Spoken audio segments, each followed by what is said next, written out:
Welcome to this journey of one of the most disturbing cases in recorded history in the Appalachian Mountains of West Virginia.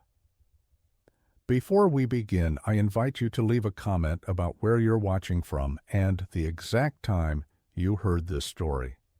We're interested in knowing where and at what times of day or night these documented accounts arrive. The autumn of 1944 in Mercer County carried an unusual weight that year. The war had drained most young men from the mountain communities, leaving behind an eerie quiet that settled over the hollows like morning fog.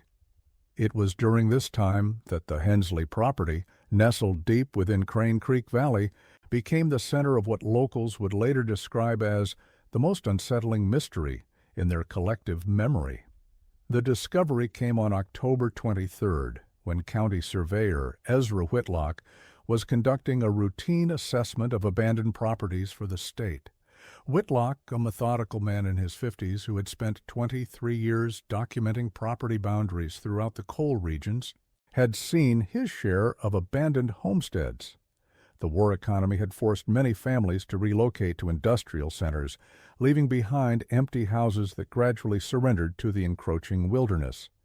But the Hensley homestead presented something entirely different from the typical signs of hasty abandonment.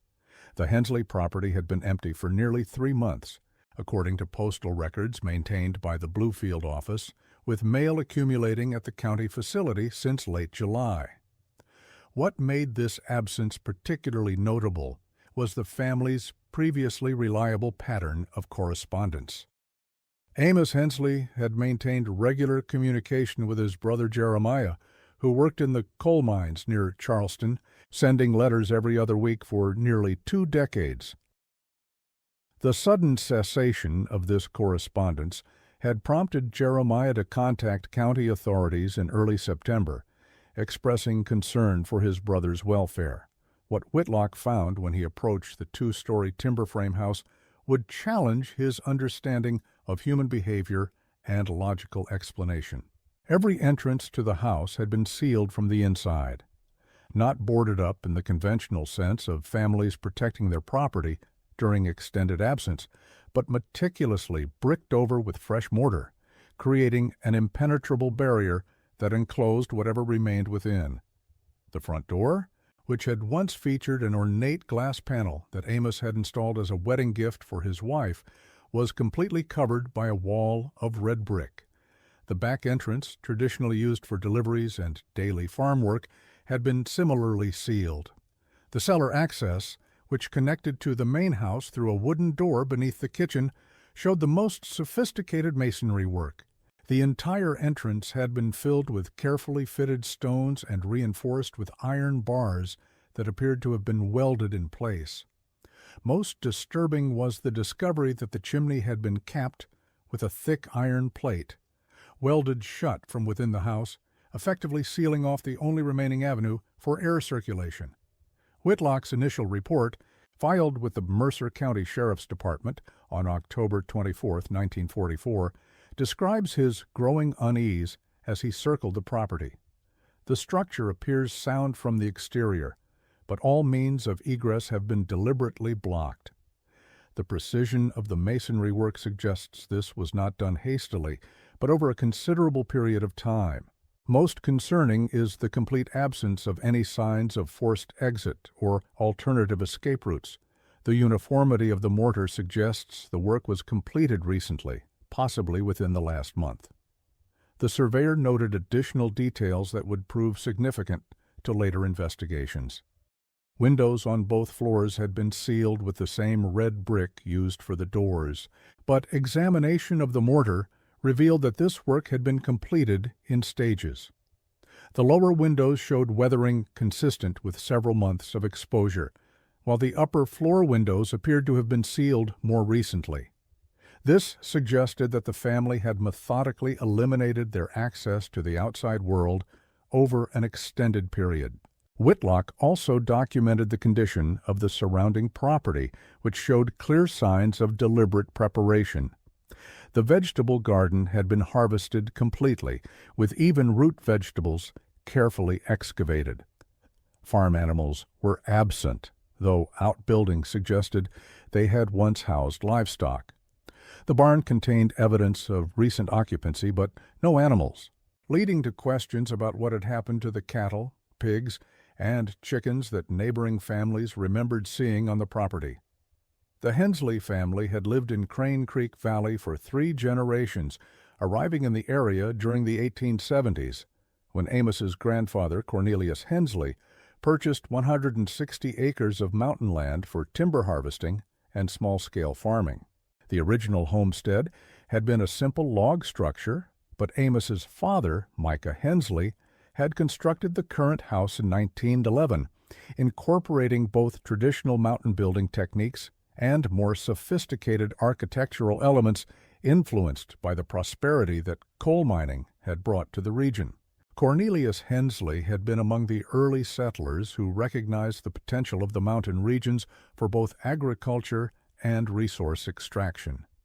According to county land records, he had acquired his property through a combination of cash purchase and a land grant program designed to encourage settlement in remote areas. The location he chose was strategic, positioned near a reliable water source and surrounded by timber suitable for construction and fuel. Amos Hensley, born in 1889, was known throughout the region as a skilled carpenter and occasional clockmaker. His reputation for precision and craftsmanship had earned him work on several prominent buildings in the county seat, including the courthouse clock tower that still bears a brass plate with his name. His mechanical aptitude extended beyond woodworking. He had taught himself the intricate art of clock repair through correspondence courses and had assembled an impressive collection of timepieces in his workshop. The development of Amos's clockmaking skills had begun in his youth when he discovered a damaged timepiece among his grandfather's possessions. Through trial and error, and later through technical manuals ordered from eastern cities, he had taught himself not only to repair clocks, but to understand their intricate mechanisms. This knowledge had made him invaluable to families throughout the region who owned inherited timepieces, but lacked access to professional repair services. His wife, Cordelia, had arrived in the valley in 1918 from the neighboring county of Wyoming, bringing with her a reputation for herbal remedies and an unusually extensive collection of medical texts for a mountain woman. Born Cordelia Blackthorne in 1895, she had received a superior education at a boarding school in Charleston before returning to the mountains. Her knowledge of anatomy and physiology was remarkable for someone without formal medical training, and she frequently served as an unofficial doctor for families throughout the isolated region. Cordelia's medical knowledge had been acquired through a combination of formal education and practical necessity. The boarding school she had attended in Charleston had offered courses in biology and chemistry that were unusual for women's education at the time. When she returned to the mountains, she had brought with her not only textbooks, but also a collection of medical instruments and supplies that enabled her to provide sophisticated treatment for injuries and illnesses that might otherwise have required travel to distant medical facilities. Their household included Amos's younger brother, Thaddeus, who had returned from the Great War with a damaged left leg and a tendency toward long silences that made neighbors uncomfortable. Thaddeus had enlisted in 1917 at the age of 19, serving with a supply unit in France before being wounded in a railway accident near the front lines. His injury left him with a permanent limp and periodic episodes of what military doctors had described as nervous exhaustion. Thaddeus's war service had been complicated by incidents that were only partially documented in official records. While serving with the 42nd Supply Company, he had been involved in managing shipments of equipment and supplies to various military units operating near the front lines. This position had given him access to valuable materials and information about military operations, responsibilities that appeared to have created ongoing concerns about his conduct and reliability. According to the 1940 census, the family had lived in relative isolation with their nearest neighbors, the Mercier family, residing nearly 2 miles away through dense woodland. The census enumerator, Jacob Whitmore, had noted the family's apparent prosperity and the impressive condition of their property. The house featured modern conveniences unusual for the region, including a hand pump well system that provided running water and a sophisticated root cellar designed for year-round food preservation. The census records also documented the family's economic stability, listing Amos's profession as carpenter and craftsman, with additional income from clock repair and mechanical services. The family owned their land outright, maintained livestock, and operated a small but productive farm. Their financial security was unusual for the region and suggested careful management and diversified income sources. The Hensleys maintained a small farm focused on self-sufficiency rather than commercial production. They kept livestock including dairy cows, pigs, and an extensive flock of chickens. And Amos supplemented their income by crafting furniture and repairing timepieces for families throughout the county. His workshop, located in a separate building behind the main house, contained an impressive array of tools and mechanical devices that reflected both his professional skills and personal interests. The workshop itself was a testament to Amos's mechanical expertise. In addition to woodworking tools, it contained lathes, precision measuring devices, and an extensive collection of clock mechanisms in various stages of repair or assembly. Visitors to the property often commented on the sophistication of the equipment and the obvious care with which it was maintained. The workshop represented a significant financial investment and suggested that the family's income from craft work was substantial. They were described by those who knew them as private but not unfriendly, church-going people who kept to themselves but honored their obligations to the community. Amos served as an occasional member of county road crews, contributing his carpentry skills to bridge repairs and public construction projects. Cordelia provided medical assistance during difficult births and treated injuries that were beyond the capabilities of local folk remedies. Community members who interacted with the family consistently described them as reliable and competent, though increasingly withdrawn. Margaret Davidson, whose family had lived in the area for decades, recalled that the Hensleys had once been more social, attending community gatherings and participating in seasonal celebrations. However, their participation in community life had gradually decreased over the years, particularly after Thaddeus's return from the war. Reverend Isaiah Blackshire of the Crane Creek Baptist Church noted in his parish records that the Hensley family had attended services regularly until early June of 1944, when their attendance became sporadic. They had been consistent members of the congregation for over a decade, with Amos serving as an occasional substitute for the church organist and Cordelia contributing to the ladies' auxiliary that provided aid to families in need. The Reverend's detailed records show that the family's religious observance began to change in subtle ways during the spring of 1944. They continued to attend Sunday services but stopped participating in weekday prayer meetings and social gatherings. Cordelia, who had previously been active in organizing church suppers and holiday celebrations, declined all invitations and responsibilities. When approached by other congregation members, she politely but firmly insisted that family obligations prevented her participation. Reverend Blackshire had been particularly concerned about the family's withdrawal because their previous involvement in church activities had been both consistent and generous. They had contributed significantly to church maintenance and had provided skilled labor for various improvement projects. Their sudden disengagement from community religious life was noted by other congregation members and had prompted several attempts to understand their circumstances. The last confirmed sighting of any family member was on July 15th, when Cordelia was seen at Hutchinson's General Store purchasing an unusually large quantity of lime, salt, and canning supplies. The store clerk, Wendell Hutchinson later recalled that she seemed distracted and made her purchases quickly, without engaging in the customary social conversation that had always characterized her visits to town.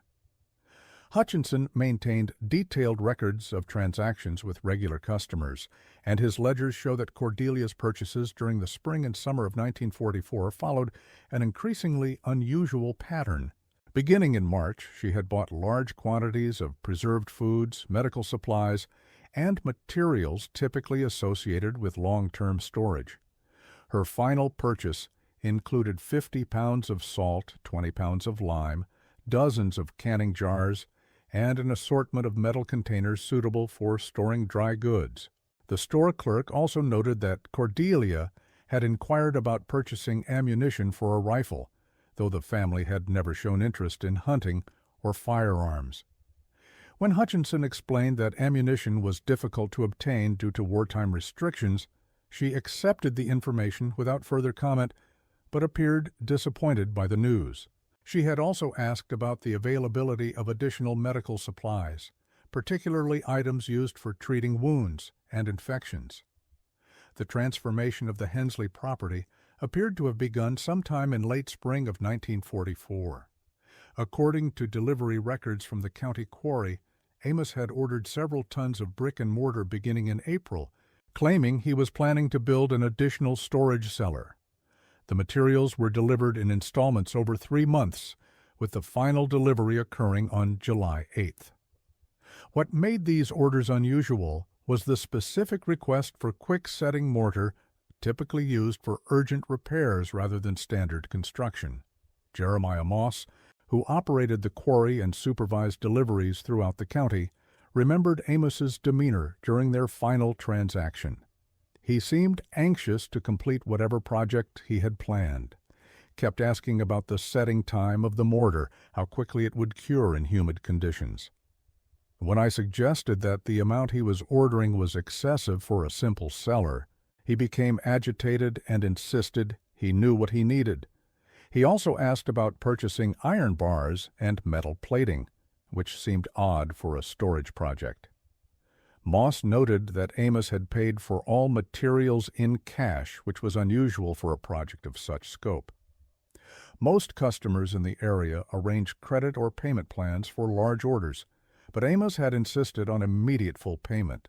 The quarry operator had assumed this indicated the family's financial prosperity, but in retrospect, the immediate payment suggested a sense of urgency that had not been apparent at the time.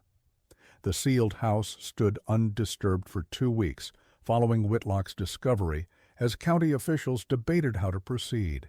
Sheriff Morton Graves was reluctant to damage what appeared to be private property without clear evidence of wrongdoing.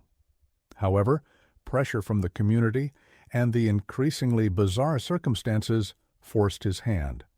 The sheriff had served Mercer County for 8 years and had dealt with various cases of missing persons, property disputes, and occasional violence, but the Hensley situation presented unprecedented challenges.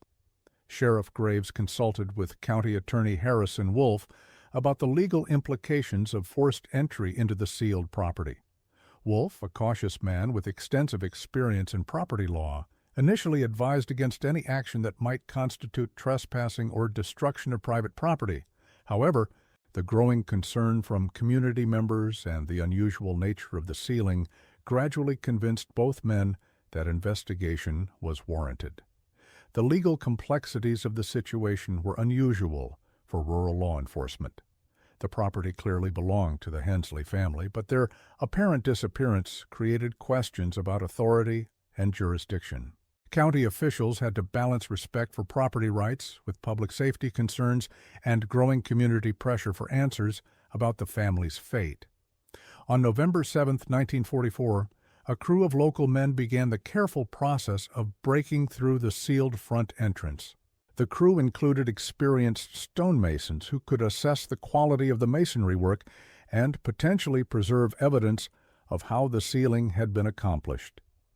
What they discovered challenged their understanding of construction techniques and raised disturbing questions about the time frame involved in the project. The brick wall blocking the front entrance was nearly 3 feet thick and incorporated sophisticated reinforcement techniques that suggested considerable expertise. Iron rods had been embedded within the mortar, creating a barrier that would have been extremely difficult to penetrate even with specialized tools. The inner surface of the wall showed tool marks indicating that the work had been completed from inside the house, confirming that the family had sealed themselves within the structure. The quality of the masonry work surprised the experienced craftsman who examined it. The bricks had been laid with professional precision, and the mortar work showed knowledge of advanced techniques for creating weatherproof and structurally sound barriers. This level of expertise suggested that considerable time and planning had been invested in the sealing process. What they found inside defied their expectations and challenged their understanding of what had transpired in those final weeks. The house was meticulously clean and organized, as if prepared for a long absence. Furniture was covered with white cloth, personal belongings were carefully packed and labeled, and not a single item appeared out of place. The floors had been swept and polished, windows cleaned, and every surface dusted with obvious care. The level of organization within the sealed house was extraordinary. Every room showed evidence of careful preparation, with household items arranged in a manner that suggested the occupants had expected their possessions to be discovered and examined by others. Books were arranged alphabetically, papers filed systematically, and even kitchen utensils were organized with obsessive precision. The kitchen showed signs of recent use, with preserved foods neatly arranged in the pantry and a lingering scent of herbs and vinegar in the air.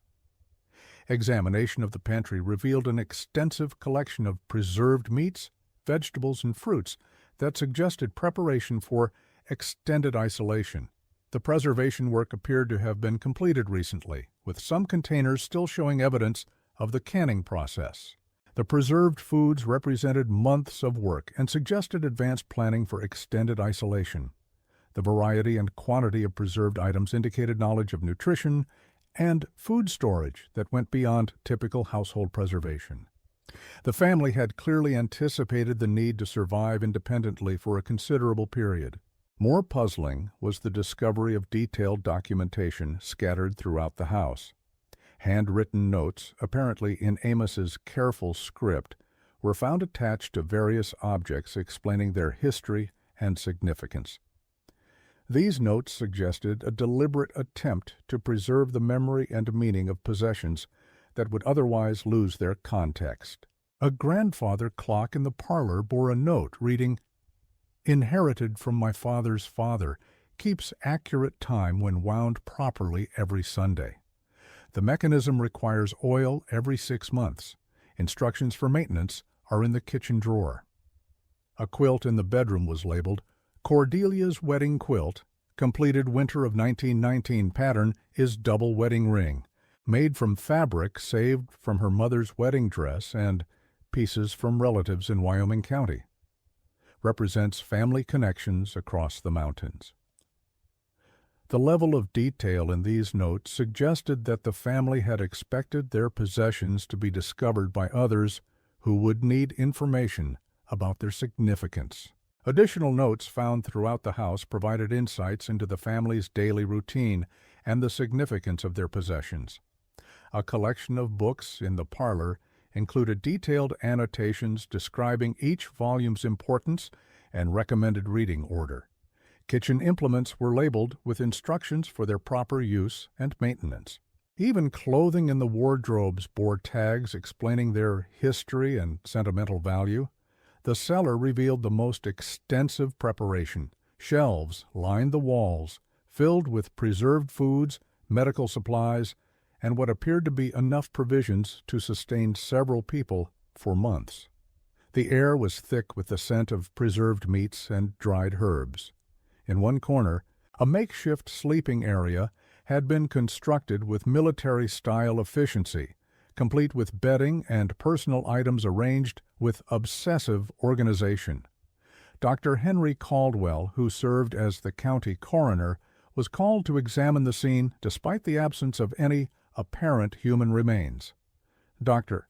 Caldwell had practiced medicine in the region for over 20 years and had experience with various forms of unexplained death and disappearance. His report, dated November 8, 1944, notes several disturbing details. While no bodies were discovered, there are indications of recent human habitation in the cellar area. The sleeping arrangements suggest the space was designed for extended occupancy by multiple individuals. More concerning are what appear to be scratch marks on the interior walls near the sealed entrances, as if made by fingernails or similar implements. The scratch marks were concentrated around what had been the cellar door and appeared to have been made over an extended period.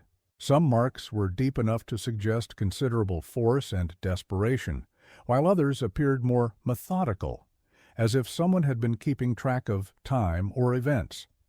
The pattern of marks suggested that at least one person had survived in the cellar for some time after the sealing was completed. Dr. Caldwell's examination also revealed evidence that the cellar had been modified to support extended habitation. Ventilation shafts had been installed to allow limited air circulation, and a primitive sanitation system had been constructed. These modifications suggested that the family had planned for extended isolation and had taken measures to ensure their survival within the sealed structure. The most unsettling discovery came when investigators found a leather-bound journal hidden beneath a loose floorboard in the master bedroom. The journal, written primarily by Cordelia Hensley, documented the family's final months with increasing urgency and paranoia. The early entries, beginning in March 1944, describe routine domestic activities and mild concerns about wartime rationing. However, by May, the tone shifts dramatically. The journal reveals that Cordelia had been keeping detailed records of family activities and external events since early 1944. Her writing suggests a methodical mind attempting to understand and document circumstances that were becoming increasingly threatening. An entry dated March 15, 1944, notes, Amos received a letter today from someone claiming to know about Thaddeus's war service. The letter contained information that should not be known to outsiders. Thaddeus became extremely agitated upon reading it and insisted we tell no one about the correspondence. An entry dated May 18, 1944 reads, Amos has become convinced that we are being watched. He spends hours at the windows, timing the movements of shadows in the tree line. Thaddeus agrees with him, says his war experience taught him to recognize surveillance. I see nothing, but their certainty is beginning to affect my own peace of mind. We have decided to take precautions that may seem excessive to others but feel necessary to us. The journal reveals that the sealing of the house was a deliberate family decision, not an act of desperation or sudden panic. The entries show a gradual progression from concern to fear to elaborate preparation for what they believed was an inevitable threat. By June, all three family members had become convinced that they were under observation from unnamed parties who posed a direct threat to their safety. Cordelia's writing suggests they believed their isolation made them vulnerable to forces they could not identify or understand. An entry from June 10th describes their developing strategy. We have analyzed our situation carefully and concluded that our remote location, which has always been our protection, has now become our vulnerability. If hostile parties wish to harm us, our isolation ensures that no one would witness or intervene. Therefore, we must create our own protection. Additional entries in the journal reveal the family's growing paranoia and the elaborate theories they developed to explain their circumstances. They began to interpret routine events as evidence of surveillance and threat. The sound of vehicles on distant roads became evidence of watchers, and the presence of unfamiliar people in the area was seen as confirmation of their fears. A particularly disturbing entry from June 30th states, "We have decided to take measures to protect ourselves Amos has begun reinforcing the entrances, and we are preparing the cellar for extended habitation. If we cannot trust the outside world to remain outside, then we must ensure the inside world remains secure. Thaddeus has drawn up plans based on his knowledge of military fortification. We will be safe here, and we will wait until the threat passes. The journal entries reveal that the family had developed elaborate theories about the source of their perceived threat. References to Thaddeus's military service appear frequently, along with mentions of obligations and consequences that are never clearly explained. The writing suggests that past actions were creating present danger, but the specific nature of these actions remains unclear. An entry from July 5th provides additional insight. The visitors came again today, but we did not answer the door. They waited for nearly an hour before leaving. Thaddeus watched them from the upstairs window and confirmed they were the same men who came last month. They carry themselves like military men, but their purpose remains unclear. We cannot risk contact until we understand their intentions. The journal also documents the family's preparations for extended isolation. Detailed lists of supplies and provisions appear throughout the later entries, along with schedules for rationing food and managing their resources.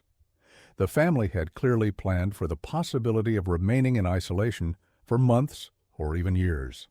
The final entries in the journal become increasingly fragmented and difficult to read. Cordelia's handwriting deteriorates, and her thoughts seem to jump between subjects without clear connection. On July 20th, she wrote, "The walls are nearly complete. Soon we will be truly safe. The sounds from outside have stopped, but we cannot be certain this is not a deception. Amos says we must wait until we are sure. The provisions will last through winter if we are careful." The last legible entry is dated July 25th. "Today we seal the final entrance. Whatever happens now, we face it together as a family. The world outside has proven itself untrustworthy. Here, within these walls, we control our fate. God help us if we are wrong." Sheriff Graves ordered a comprehensive search of the property and surrounding area. Teams of volunteers combed the woods around the house, searching for any sign of the missing family members or evidence of their fate. The investigation revealed several disturbing details that deepened the mystery rather than resolving it. The search teams included experienced hunters and woodsmen familiar with the terrain around the Hensley property. They examined every building on the farm, searched the surrounding forest, and investigated the creek that ran near the house. Despite their thorough efforts, no trace of the missing family members was discovered. First, there was no evidence of forced entry or struggle anywhere on the property. Second, despite the extensive provisions in the cellar, there were no human remains or signs of violence anywhere in the house or on the surrounding land. Third, a thorough examination of the sealed walls revealed that they had indeed been constructed from the inside, with no possible means of escape once the work was completed. Most puzzling was the discovery of what appeared to be a carefully planned but abandoned exit strategy. Hidden behind the preserves in the cellar, investigators found the beginning of a small tunnel, no more than 3 feet high and wide, that extended from beneath the house toward the nearby creek. The tunnel was roughly hewn and appeared to have been dug by hand over a considerable period. However, approximately 30 feet from the house, the tunnel simply ended in solid earth, as if the diggers had abandoned their work mid-project. Dr. Caldwell's examination of the tunnel revealed tool marks consistent with the implements found in Amos's workshop, but no explanation for why the excavation had been halted before completion. The tunnel shows clear evidence of systematic digging over months, possibly beginning as early as spring 1944, Diazker, his report states. The abrupt termination of the work suggests either the discovery of insurmountable obstacles or a sudden change in the family's circumstances that made the escape route unnecessary or impossible to complete. The tunnel construction represented a significant investment of time and effort. The excavation was professionally executed, with proper shoring to prevent collapse and a drainage system to manage groundwater. The sudden termination of the work raised questions about what had prompted the family to abandon their escape plan. The investigation expanded to include interviews with anyone who had contact with the Hensley family during their final months. These conversations revealed a pattern of increasingly erratic behavior that had alarmed several community members but prompted no direct action due to the family's reputation for privacy and self-sufficiency. Martha Mercier, whose family lived nearest to the Hensleys, recalled a conversation with Cordelia in early June. She came to our house one evening just after dark, which was unusual because they typically kept early hours. She seemed nervous, kept looking over her shoulder. She asked if we had noticed any strangers in the area, anyone who didn't belong. When I said no, she seemed relieved but also skeptical, like she didn't believe me. She also asked if we had seen any vehicles on the Valley Road at unusual hours. The Mercier family also reported seeing unusual activity at the Hensley property during late evening hours throughout the summer of 1944. Lights would appear in windows at irregular times, and they occasionally observed figures moving about the property with lanterns, as if conducting some kind of nighttime work. The activity seemed most intense during the new moon periods, when darkness would have provided maximum concealment. Other neighbors provided similar accounts of unusual behavior and activity at the Hensley property. Several families reported seeing the family members working on their house and outbuildings at unusual hours, often late at night or very early in the morning. The nature of this work was unclear, but it appeared to involve significant modifications to the structure. Reverend Blackshire provided additional insight into the family's final weeks. During what proved to be their last visit to church on June 11, 1944, Thaddeus had approached him privately with concerns about their safety. According to the Reverend's notes, maintained in a journal he kept of pastoral counseling sessions, Thaddeus spoke vaguely about obligations from the war and fears that past actions were coming back to haunt them. The Reverend's account suggests that Thaddeus believed their isolation made them vulnerable to retaliation for something that had occurred during his military service.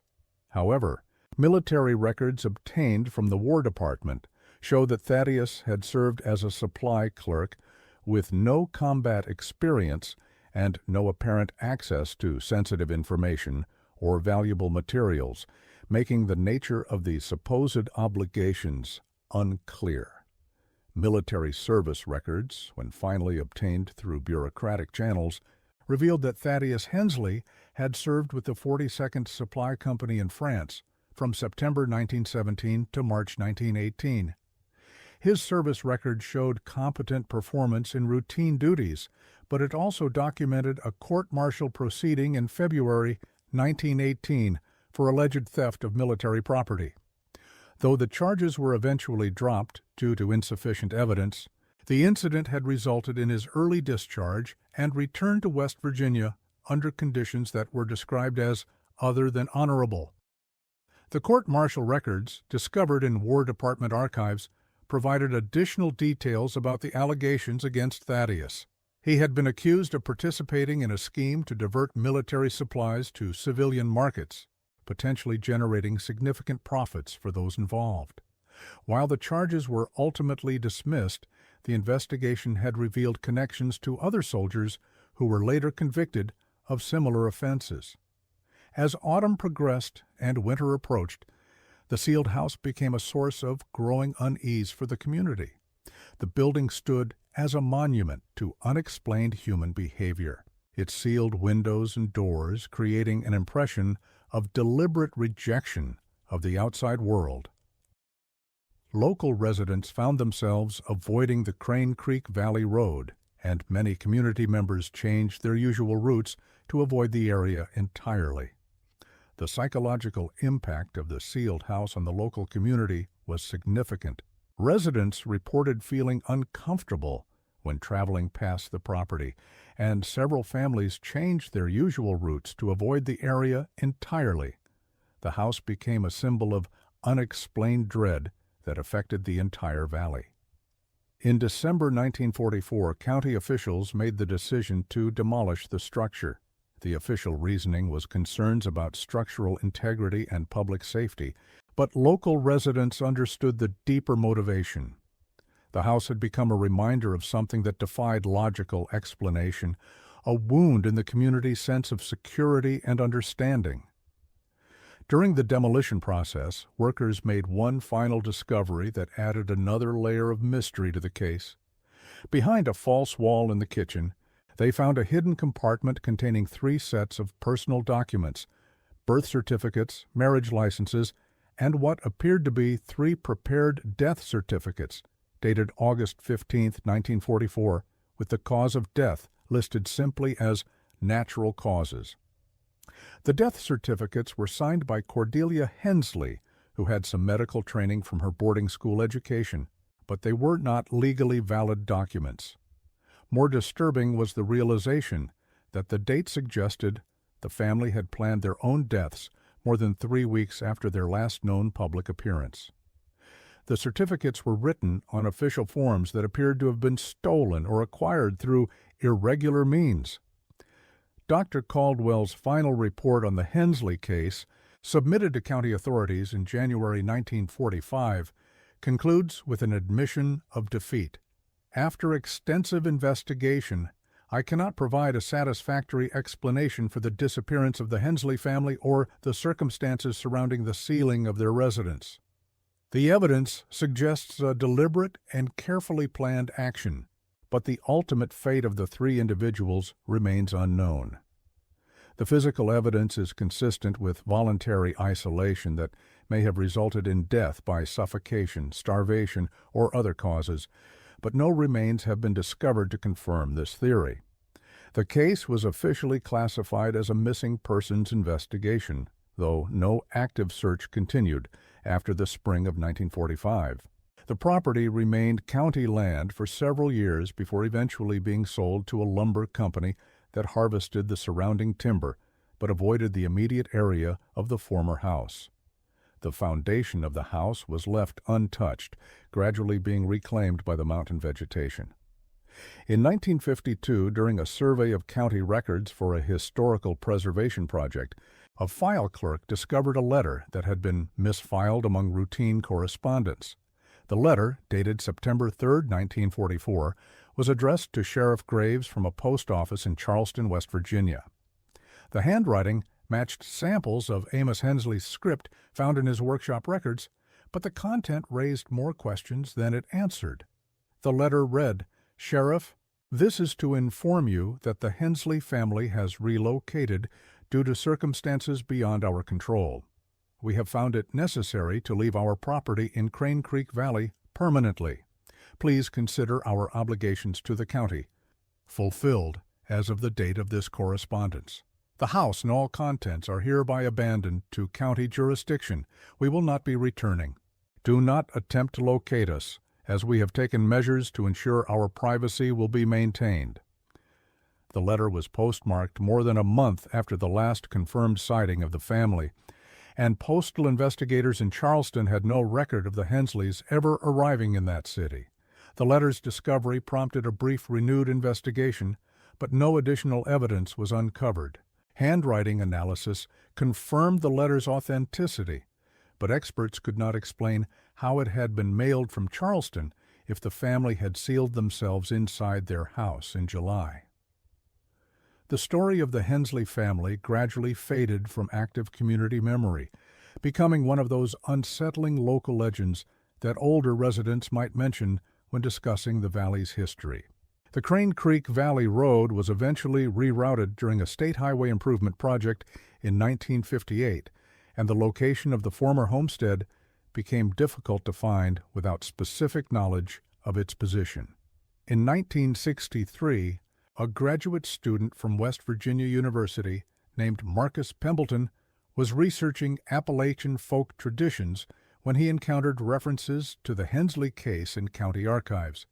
Intrigued by the unexplained nature of their disappearance, he conducted his own investigation, interviewing surviving community members and examining evidence that had been stored in county warehouses since the original investigation.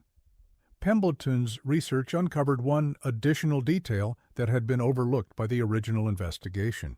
According to his interviews with elderly residents, the Hensley family had received at least 3 visits from strangers during the spring and summer of 1944. These visitors, described as well-dressed men who spoke with unfamiliar accents, had asked specific questions about the family's history and activities. One witness, Ezekiel Grover, who had been delivering mail in the area during that period, recalled seeing a black automobile parked near the Hensley property on 2 occasions in June 1944. The vehicle bore out-of-state license plates, though Grover could not recall the specific state of origin. The presence of such visitors in a remote mountain community would have been highly unusual and might explain the family's growing fear and paranoia. Grover also provided additional details that had not been recorded in the original investigation. The mysterious visitors had approached him during one of his mail delivery routes, asking specific questions about the Hensley family's routine and habits. They had wanted to know about mail delivery schedules, the family's trips to town, and whether they received regular visitors. Grover had found their questions suspicious but had not reported the incident to authorities at the time. Pembleton's thesis, completed in 1964, proposed that the Hensley family had become involved in some form of illegal activity, possibly related to Thaddeus's military connections, that eventually attracted unwanted attention from law enforcement or criminal organizations. The sealing of the house, according to this theory, was a desperate attempt to create a secure hiding place until the danger passed. The thesis suggested that Thaddeus's military court-martial might have involved valuable property that was never recovered, making him a target for either military investigators or criminal associates seeking to recover stolen goods. This theory would explain the family's paranoia, the mysterious visitors, and their belief that they were under surveillance. However, Pembleton's research was never published, and his academic advisor discouraged further investigation into the case. The thesis was filed in university archives and forgotten until it was discovered during a library reorganization in 1967. By that time, Pembleton had died in an automobile accident, taking any additional insights he might have developed to his grave. The final documented connection to the Hensley case occurred in the autumn of 1968, when a hiking party discovered human remains in a remote section of the Appalachian Mountains, approximately 15 miles southeast of the former Hensley property.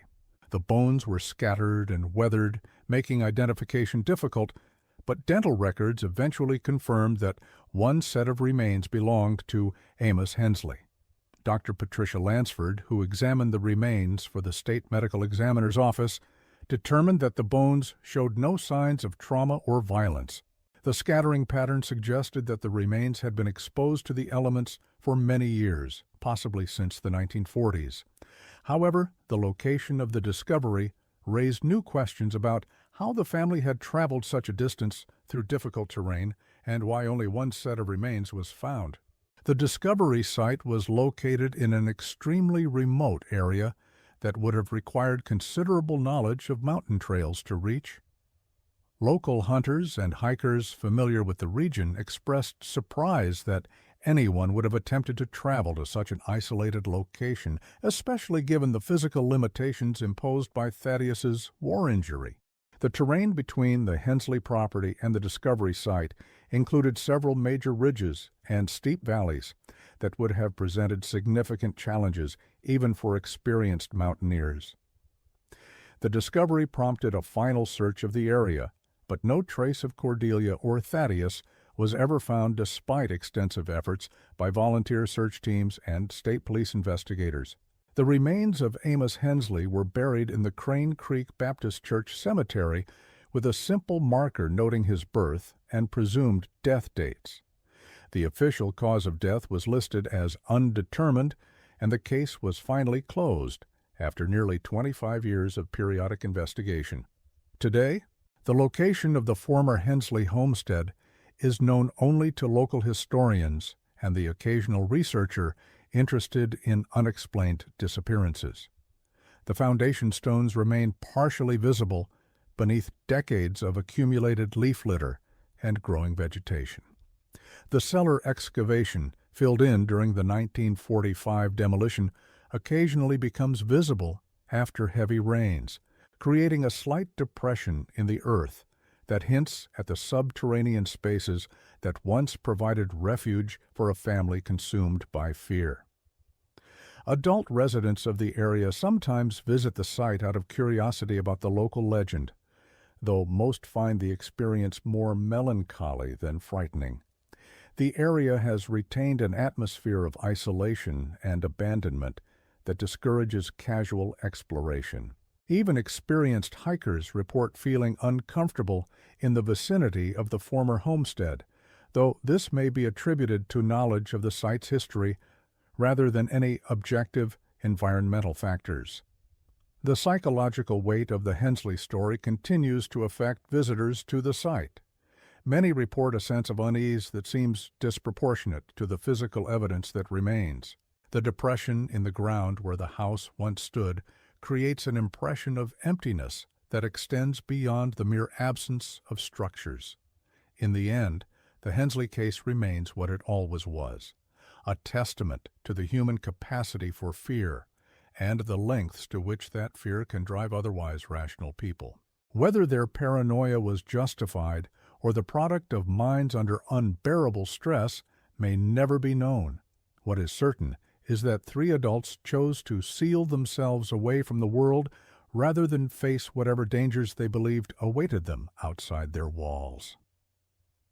The mountains of Appalachia have always been home to stories of people who vanished into the wilderness, leaving behind only questions and the lingering sense that some mysteries are better left unsolved.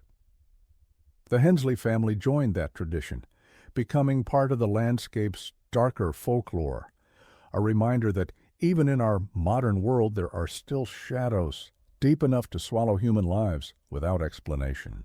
Perhaps the most unsettling aspect of their story is not the mystery of their disappearance, but the methodical way they planned their own isolation.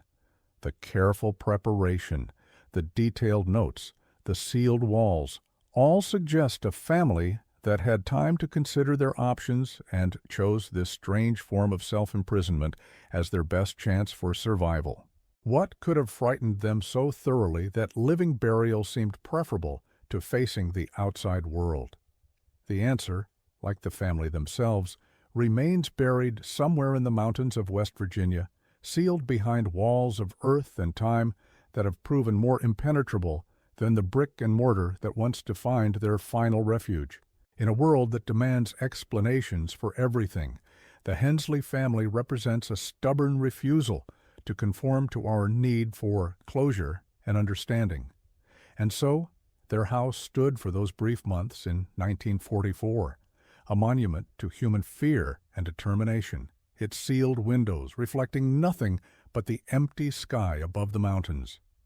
Inside those walls, 3 people made a choice that defied every human instinct for connection and community, preferring the certainty of isolation to the uncertainty of trust. The walls that protected them became their tomb, and their tomb became their mystery, and their mystery became our haunting reminder that sometimes the most terrifying prison is the one we build for ourselves. In the end, perhaps that is the true horror of the Hensley case, not what happened to them in those sealed rooms, but what drove them to seek such desperate refuge in the first place.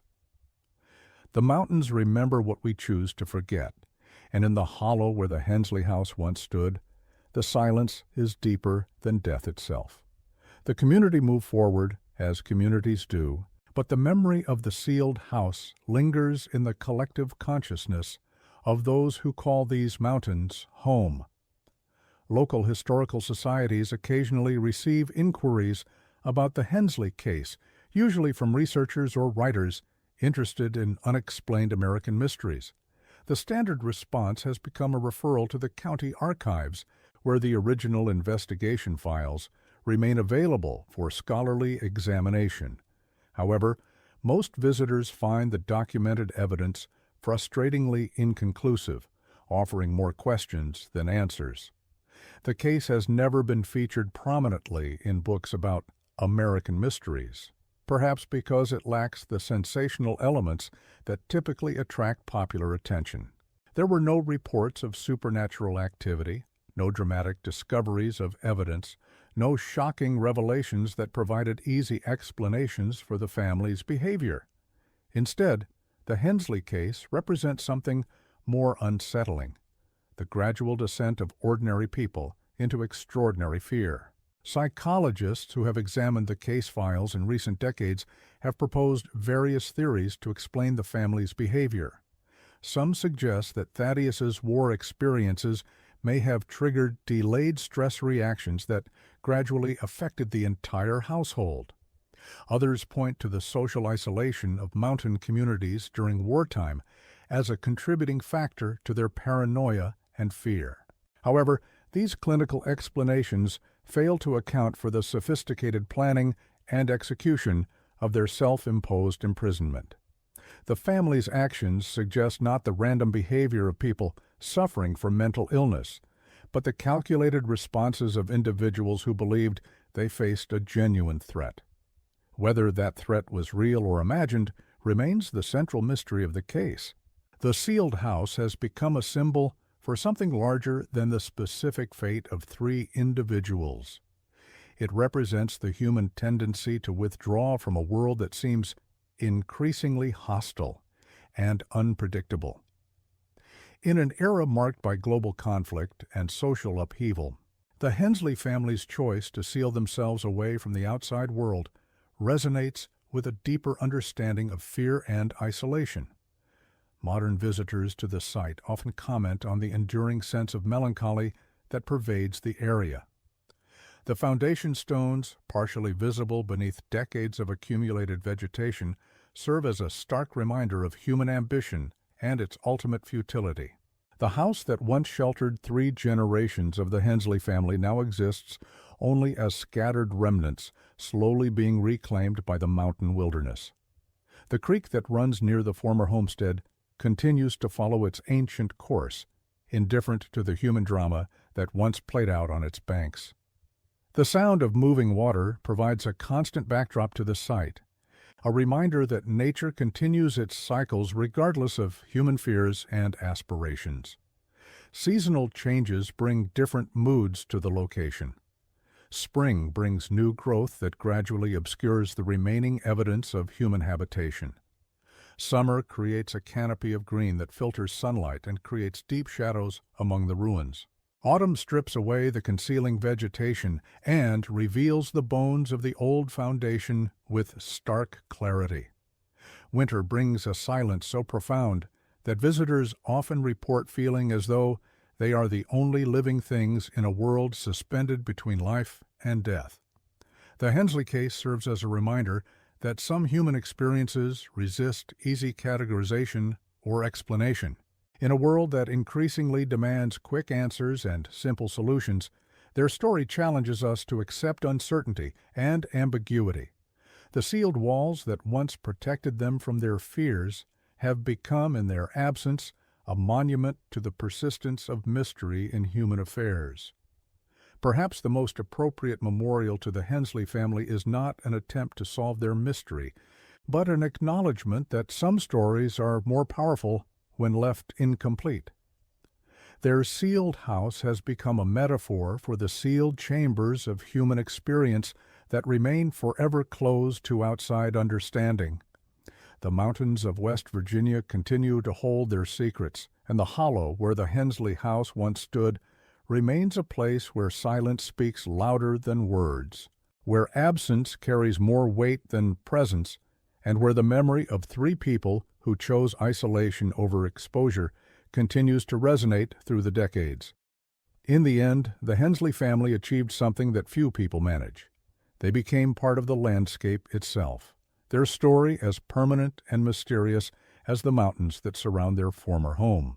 The walls they built to keep the world out have become, paradoxically, the means by which their story enters the wider world, carrying with it all the weight of human fear, love, and the desperate desire for safety in an uncertain universe.